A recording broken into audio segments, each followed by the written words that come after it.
SG Consultancy Services. Study MBBS in Russia, Philippines, Uzbekistan. ఏం చేశాడా వీడు?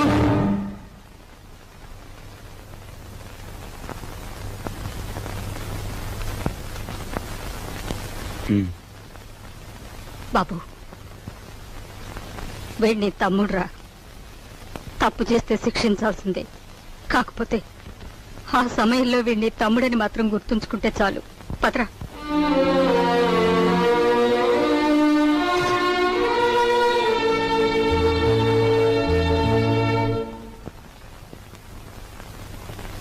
వాడెందుకు కుట్టాడో తెలుసమ్మా?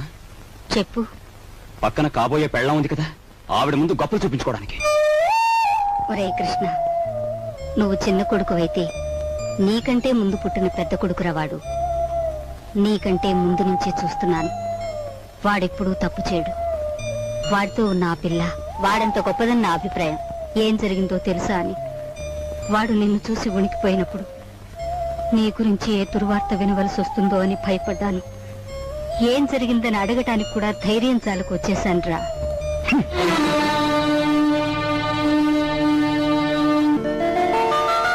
ఈమె నా చెల్లెలు ఇల్లు వదిలి వచ్చేసింది. మీ సేవా సాధనలో ఉందేమో. సారీ, ఇలాంటి అమ్మాయి ఎవరూ లేరు. వస్తానండి.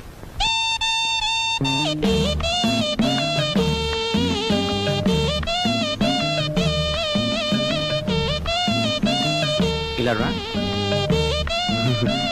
వస్తున్నా. నీ చూపులోని ఆకలి నాకు అర్థమైంది. నీకేది కావాలన్నా నేను ఉపయోగపడతాను, అలాగే నాకేది కావాలన్నా నువ్వు ఉపయోగపడాలి. ఇక్కడ ఫ్రెండ్షిప్ కి అది కండిషన్. ఓకే? రాజు, నువ్వేవి అనుకోనంటే ఈ డబ్బుతో నీ అప్పులన్నీ తీరిస్తే ఎలా ఉంటుంది? స్నేహితురాలుగా నేనేం చేయాలో, ఏం చేయగలను నాకేం అర్థం కావటం లేదు. నీ అభిమానం, ఆత్మబలం అండగా ఉంటే నాకంతే చాలు. పద. మంచితనం మించిపోవును, ఆలసించిన ఆశాభంగం. 8 రోజులు సైకిల్ తొక్కిన వారికి 8,000 రూపాయలు బహుమానం. 8 days 8,000. 8 రోజులు సైకిల్ తొక్కిన వారికి 8,000 రూపాయలు బహుమానం.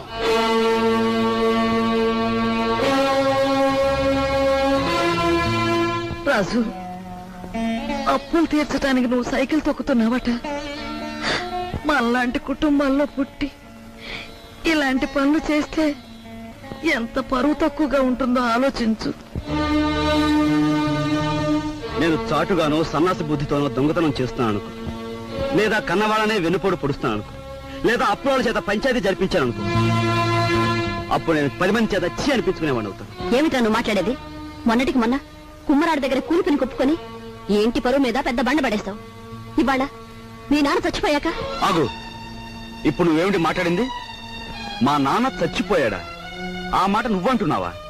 నువ్వు ఏమిట్రా అది? ఆవిడ అలా రెట్టిస్తున్నావు. మరి చూడమ్మా, నాయనమ్మా నాన్న చచ్చిపోయి అంటుంది, అత్తయ్య అంటుంది. అసలు అసలు నాన్న చచ్చిపోవడం ఏంటమ్మా? Non sense. నాన్న చచ్చిపోలేదు. నాన్న చచ్చిపోలేదు. మనందరం కలిసి ఆయన చంపేశాం. అవునమ్మా, నిర్దాక్షిణ్యంగా కాలు రాసి చంపేశాం. కొండంత మనిషిని చాదస్తుతో కొందరు, స్వార్థంతో కొందరు, ఇలా అందరూ కలిసి ఆయన చంపేశాం. ఏ చంపలేదా? ఒక్కసారి మీరందరూ గుండెల మీద చేతులు వేసుకుని ఆలోచించండి. ఆయన జీతం నెలకు 500 రూపాయలు, కేవలం 500 రూపాయలు. తాహతకు మించిన కోరికలు కోరి మనందరం కలిసి ఆయన చంపేశాం. He was successfully murdered by all his family members. నోరుంది కదా అని తప్పులు పడుతున్నారు. నేను చేస్తున్న ఈ పనిలో ఓ పవిత్రమైన ఆశయం ఉందే తప్ప ఇదేం పరువుపోయే పని కాదని నాకు బాగా తెలుసు. మీరు ఒప్పుకున్నా ఒప్పుకోకపోయినా ఈ పని నేను చేసే తీరు.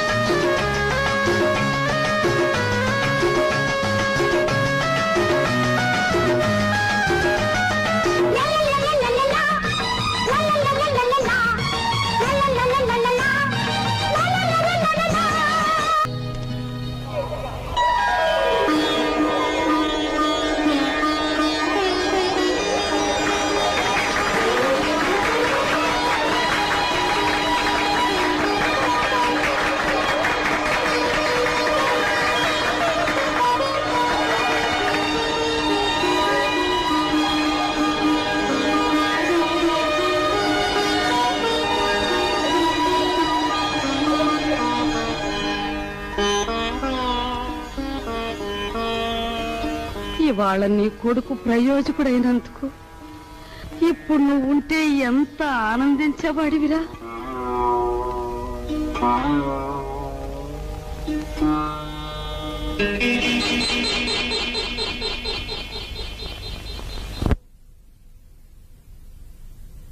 రాజుగాడి గదిలో దూరి డబ్బు కాచేద్దామంటే వాడు పడుకున్నాడో లేదో తెలియచావట్లేదు. పడుకున్నాడని దగ్గరికి వెళ్ళామనుకో వాడు బాంబుల పేర్లా పేల్తాడు. అసలు ఈ గొడవంతా దేనికి? నువ్వు మేము ముసల్దాన్ దగ్గరికి వెళ్ళి కుక్క పెట్టి ఒక ఏడుపేడు ఆవిడ కాచేసుకొచ్చి మనకిస్తుంది.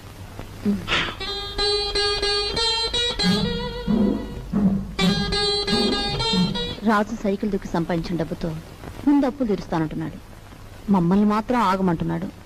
వాడు సైకిల్ తొక్కుతానంటే మనం అందరం వాడిని కాదన్నాం. ఇప్పుడు ఆ డబ్బు మనం కావాలంటే ఏం బాగుంటుందమ్మా? అందుకే వాడి చేతుల నుంచి మనం తీసుకోము. మరి నువ్వు ఆ గదిలోకి వెళ్తావు, ఎవ్వరికి అనుమానం ఉండదు. ఆ డబ్బు నువ్వు తెస్తావు.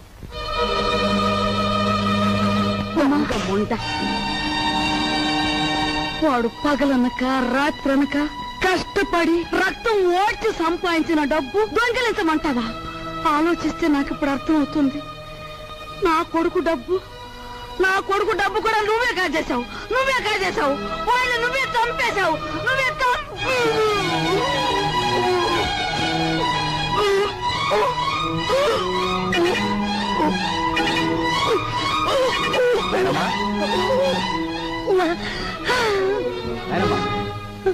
బాబు ఏమైందమ్మా? ఎందుకు కేకలు పెట్టావు? నాయనమ్మా ఏమైందమ్మా? ఏం లేదు బాబు, ఏదో పీడకలు వచ్చింది. మీ నాన్న గుర్తుకొచ్చాడయ్యా. సరే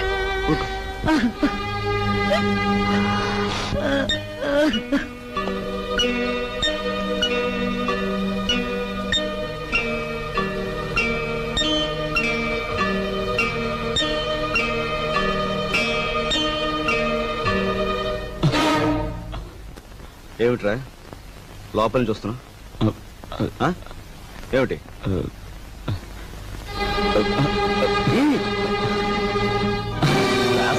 ఏమిటారు చేసిన పని?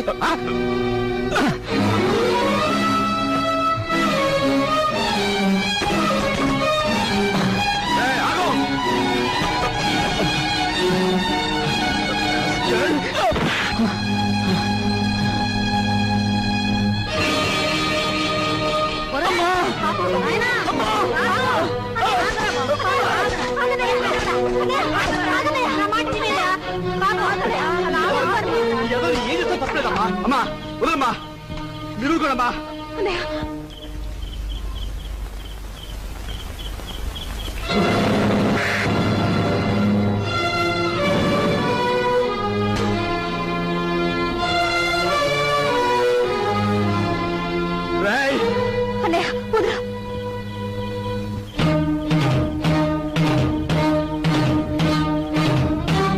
దుర్మార్గుడా, ఎంతకు తెగించావురా?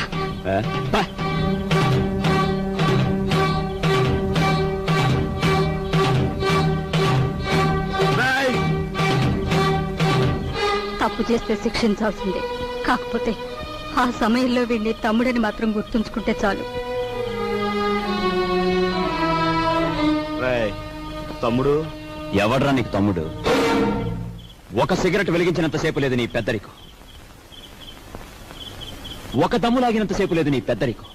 అందుకోసం నువ్వు ఎగిరిపడిన అవసరం లేదు. ఏమిటి నీ గొప్ప? నాన్న చచ్చిపోయి 4 రోజులు కాలేదు, రకరకాలుగా అధికారం చలాయించాలని చూస్తున్నావు. నీ పెద్దరికం నాకు అక్కర్లేదు. సచ్చినాడా ముసలిముండా. ఐఎమ్ సారీ, నీకు మర్యాద ఇవ్వాలి కదూ. చూడు మిస్టర్, నీకు ఎవరి పెద్దరికం అక్కర్లేదనుకుంటే ఈ ఇంట్లో నుంచి తక్షణం బయటకు అయిపోవచ్చు. నేను ఇంట్లోంచి వెళ్ళిపోవాల్సి వస్తే ఏం జరుగుతుందో తెలుసా? నువ్వు ఈ ఇంట్లో ఉండాలంటే ఏం చేయాలో తెలుసా? తెలుసు. నిన్ను అన్నా అని గుర్తించాలి, నువ్వు తంతే పడుండాలి.